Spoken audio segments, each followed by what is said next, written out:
जी हाँ दोस्तों, क्योंकि सास भी कभी बहू थी का आने वाला ट्विस्ट बहुत ही धमाकेदार होने वाला है।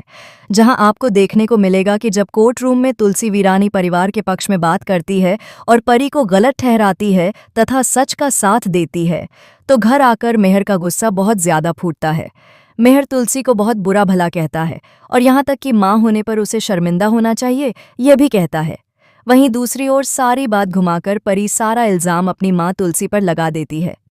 आप तो जानते ही हैं कि परी एक गोद ली हुई बच्ची है और इसीलिए वह ये कहते हुए नजर आती है कि मेरी रगों में आपका खून नहीं है, इसीलिए मैं ऐसी हूं और ऐसी ही रहूंगी, कोई मेरा कुछ नहीं बिगाड़ पाएगा।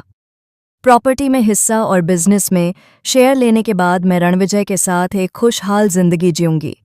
इसके बाद नोएना को इसमें फायदा नजर आने लगता है, क्योंकि मेहर और तुलसी के बीच जितनी गलतफहमियां बढ़ेंगी उसके लिए इस घर में जगह बनाना और मेहर की जिंदगी में जगह पाना आसान हो जाएगा। परी के पक्ष में नोएना स्टैंड लेगी और तुलसी को भी इनडायरेक्टली बुरा भला कहेगी।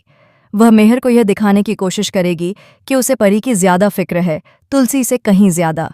परी की इच्छाओं को पूरा करने के लिए उसकी गलतियों में भी नोएना उसका साथ देगी और रणविजय से शादी करवाकर उसे घर ले आएगी। परी बहुत खुश हो जाएगी यह देखकर कि उसे नोएना के रूप में एक मॉडर्न माँ मिल गई है जो उसका साथ दे रही है। परी ये भी कहती नजर आएगी कि उसे पता है कि नोएना मेहर पापा से प्यार करती है और इसीलिए वह उसका साथ देगी जिस दिन उसे ज़रूरत पड़ेगी। यह सुनकर नोएना बहुत खुश हो जाएगी और तुरंत रणविजय और परी की शादी फिक्स करवा देगी और उन्हें घर ले आएगी। मेहर को पहले गुस्सा आएगा, लेकिन बाद में यह देखकर खुश हो जाएगा कि उसकी बेटी परी खुश है। लेकिन दोस्तों, क्या यह सही है? हमें कमेंट करके बताएं। क्या आपको लगता है कि परी और नोएना दोनों को एक्सपोज होना चाहिए और दोनों को इस घर से निकाल देना चाहिए? सुमिन कमेंट्स करें।